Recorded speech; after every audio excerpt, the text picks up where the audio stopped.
मुझे तो इसको ना कोल्ड हो रखा है।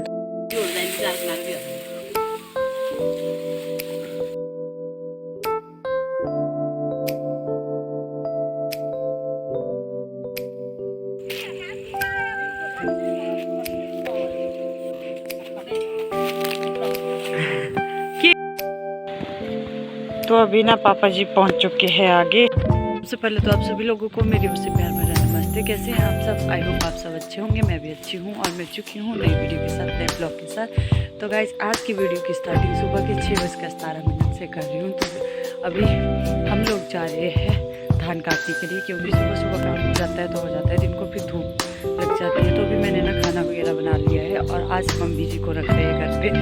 तो हम थोड़ा दूर जाएंगे घर से घास धान काटने के लिए। घास हम लोगों का ख़त्म हो चुका है और आज हम लोग घास ढोने का काम भी करेंगे दिन को। तो जो हमारे यहाँ पे कोठा लगाया जाता है, तो कोठा लगाने के लिए जो चाचू जी है वो बोल रहे हैं कि आज ही मैं फ्री हूँ, उसके बाद मैंने धान वगैरह काटने हैं तो मेरे पास टाइम नहीं होगा। क्योंकि हमारे घर में ना मम्मी जी वगैरह पापा जी वगैरह नहीं लगाते हैं कोठा, तो मुझे आता नहीं है लगाने। वैसे के पापा तो लगाते ही नहीं है, क्योंकि हमने अभी ऐसा काम कभी किया ही नहीं। मेरे मम्मी हैं जो पीछे वो करते थे, लेकिन हम लोग नहीं करते हैं। तो अभी हम भी सीखेंगे, पर कोई सिखा दे तो अभी वो चाचू जी आएंगे लगाने के लिए कोठा शाम को। तो हमने ना वो पूरा घास काट आज ढोना पड़ेगा। तो आज के दिन के लिए हमारा काम बचा हुआ है घर का, तो ये काम हमें जल्दी जल्दी करना पड़ेगा।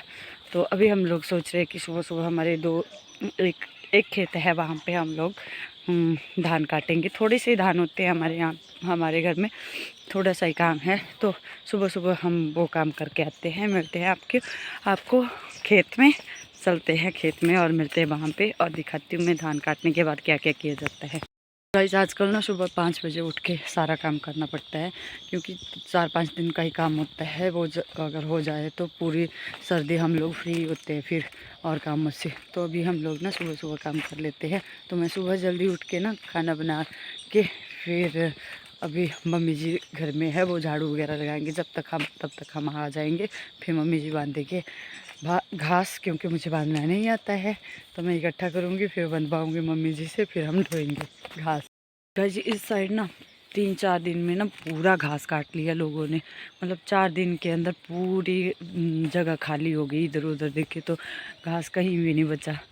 पहले तो इतना हरा भरा होता था, लेकिन आजकल ना 3-4 दिन ऐसे निकले कि सब लोगों ने 1 मिनट में जल्दी जल्दी से काम ख़त्म कर लिया। तो हम भी जल्दी जल्दी कर रहे हैं, लेकिन जल्दी हो नहीं पा रही है।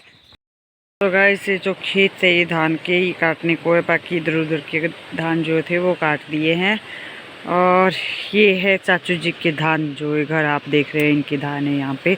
तो ये अभी काटने को है, ये तो धान है। तो गाइस यहाँ पे जो है ऐसे धान थे इस बार, जो पके पके थे। वो चाची जी वगैरह का खेत है, ये उन्होंने काट रखे हैं। बाकी इतने ज़्यादा धान है जो ख़राब हो चुके हैं, अब ये नहीं होने वाले हैं ठीक। तो इनको भैंस को ही लेके जाना पड़ेगा मुझे लगता है, क्योंकि अब कब होएंगे ये। अभी तो इनमें कुछ भी नहीं है, सिर्फ घास ही है। तो बहुत ज़्यादा ख़राब निकले इस बार धान। अच्छी खेती नहीं थी धान की। खेती बाप भाई वाह, धान तो आप देखिए एक खेती है भाई, देखो। जहाँ तक आपकी नज़र जा रही है पीछे, मेरे पीछे, तो वहाँ तक एक खेत है। मतलब बहुत दूर तक एक खेत है। तो इस खेत के लिए ना सभी लोग आते हैं, ज्वारी करते हैं। सारे लोग आते हैं, फिर इस खेत को काटते हैं हर बार। तो दाटी के साथ काटते हैं इन धान को। बहुत सारे लोग आते हैं तब जाके ख़त्म होते हैं। बहुत बड़ा डोरा है ये।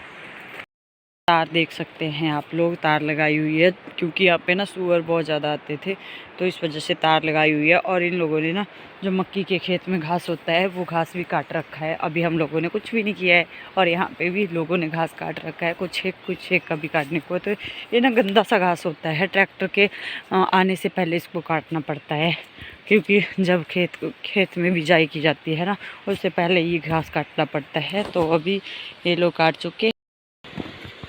तो अभी ना पापा जी पहुंच चुके हैं आगे। तो हम ना तब तक मैं चपाती लगा रही थी, तो पापा जी आ गए थे कि मैं चलता हूँ। तो अभी पापा जी काट रहे हैं धान, और हम लोग भी उस खेत में जाएंगे। 7 बजे तक हम लोगों ने ये खेत काट रखा है। और अभी चलते हैं दूसरे खेत की तरफ। तो अभी चाची जी भी आ गई काटने के लिए धान। तो भाई चलते हैं दूसरे खेत की तरफ और काटते हैं ये वाले धान। तो गाइस ये जो आप धान देख रहे हैं ये सिर्फ हमारे ही बचे हुए थे यहाँ पे। तो यहाँ पे मोर वगैरह उन्होंने बहुत बुरा हाल किया हुआ है आगे से खेत का। ये जो आप ऊपर वाला खेत देख रहे हैं इसमें ना पूरे धान नीचे बिखरे पड़े हैं, तो बड़ी मुश्किल हो रही है काटने के लिए।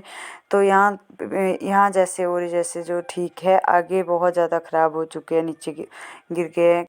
क्योंकि यहाँ पे ना मोर और बुदड़ होती हैं वो सारी इस खेत में आ चुकी थी। तो यहाँ पे इस साइड जहाँ जहाँ पे हम लोग धान काट रहे हैं ना, वहाँ पे हमारे ही धान बचे थे, तो सारे पक्षी यहाँ पे आ गए थे और तो उन्होंने ना बहुत ख़राब किए हैं। तो भाई अभी हम लोगों ने धान ख़त्म करके ना रास्ते में आ रहे थे, तो चाची जी ने बोला कि जो ख़राब हुए हैं धान तो हरे हैं तो भैंस के लिए बहुत अच्छे होंगे खिलाने के लिए, काटने के लिए। तो टोके में काटने के लिए धान अच्छे है तो ले चलते हैं साथ में। तो अभी हम लोग काट रहे हैं, मैं और चाची जी धान, और पापा जी चले गए आगे कि मैं और घास ले आता हूँ तब तक भैंस के लिए। तो हम लोगों ने सोचा कि हम लेके ही चलते हैं। तो गाइस इतना ज़्यादा मतलब सोच सकते हो आप, इतने धान ख़राब होने के मतलब जो बीज लेके आए थे ना उसमें शायद इस बीज में मिक्सिंग थी, तो इस वजह से बाकी धान अच्छे से निकल गए, लेकिन ये वाला धान ख़राब हो गया है। तो अभी हम लोग धान ख़त्म करके घर आए, तो घर आके देखा दिव्यांश को फीवर लग रहा था। तो मैंने इसका फीवर चेक किया, क्योंकि इसने ना पूरी रात हमें सोने नहीं दिया, इसको कोल्ड हो रखा था। पहले पिछली रात को तो बोलता मुझे मतलब मेरे गले में दर्द है, तो मैंने इसको दवाई दी पैरासीटामोल, तो रात को ठीक हो गया सुबह के लिए। तो आज ना पूरी रात इसने सोने नहीं दिया। ये रात को बोलता मुझे, कभी मुझे पकड़ रहा था, कभी कोई बात कर रहा था, मतलब इतने ज़ोर ज़ोर से चिल्ला रहा था, हाथ भी नहीं लगाने दे रहा था अपने साथ। तो बहुत डर गई थी मैं कि कहीं इसको ज़्यादा फीवर ना हो। तो सुबह मैं अभी फीवर चेक कर रही हूँ, लेकिन फीवर है नहीं लगता। इनको घास ढोने के बाद अभी हम लोग लगा रहे हैं कोठा। आपके वहाँ पे क्या बोलते हैं कोठे को, मुझे भी बताना। जब इकट्ठा घास रखते हैं तो उसको हम बोलते हैं यहाँ पे कोठा। तो आपके वहाँ पे क्या बोलते हैं सभी लोग मुझे कमेंट में ज़रूर बताना। तो अभी हम लोग जा रहे हैं कोठा लगाने के लिए। चाचू जी आ चुके हैं और वो कोठे के ऊपर चढ़ चुके हैं लगाने के लिए। तो सबसे पहले हम नीचे इकट्ठी गड्डियाँ रखते हैं पूरी, और उसके बाद लगाते हैं कोठा। तो यहाँ पे आप लोग देख सकते हैं मैं जा रही हूँ चाचू जी के पास। जब चाचू जी चढ़ चुके हैं कोठे के ऊपर, तो यहाँ पे जो है पहले हम लोगों ने जो गड्डियाँ होती है घास की वो ऐसे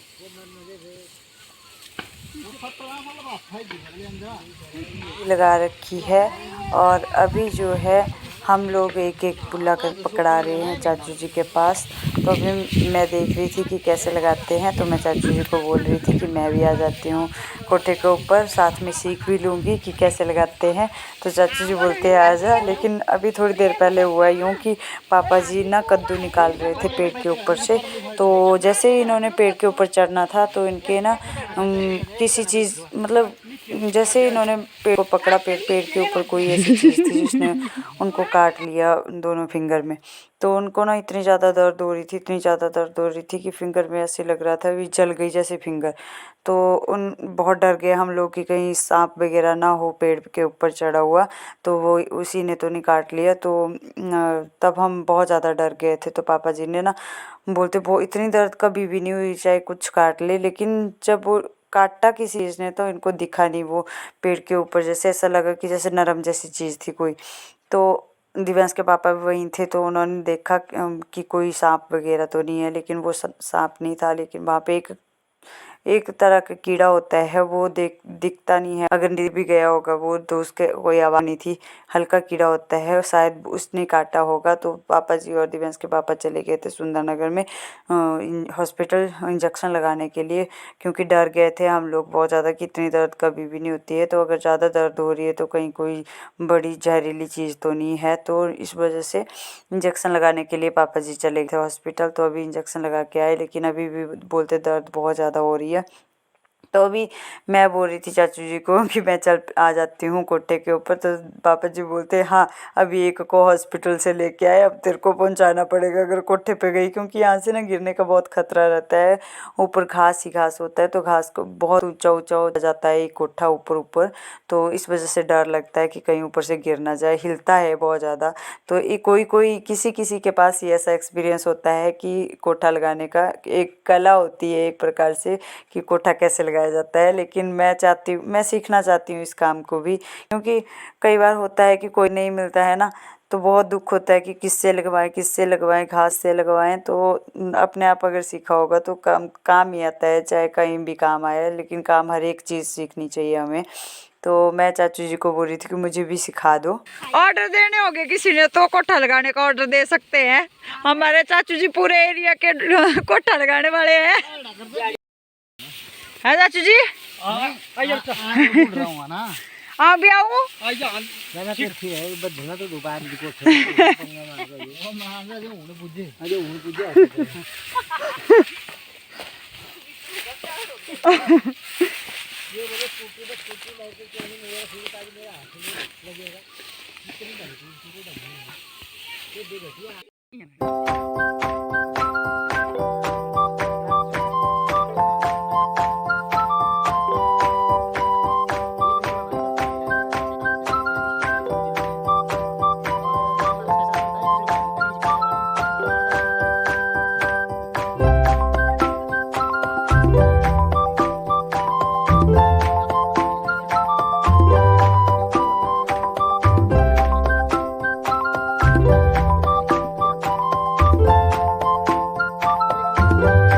गाइस, आज की वीडियो का एंड यहीं पे करती हूँ। मिलती हूँ कल नई वीडियो के साथ। तब तक के लिए bye bye, take care, good night. और स्वस्थ रहना, मस्त रहना, मजे में रहना। और जिन लोगों को मेरी वीडियोस अच्छी लगती है, लाइक करना, शेयर करना। और जिन लोगों ने मेरे चैनल को सब्सक्राइब नहीं किया, सब्सक्राइब भी जरूर करना। Bye bye.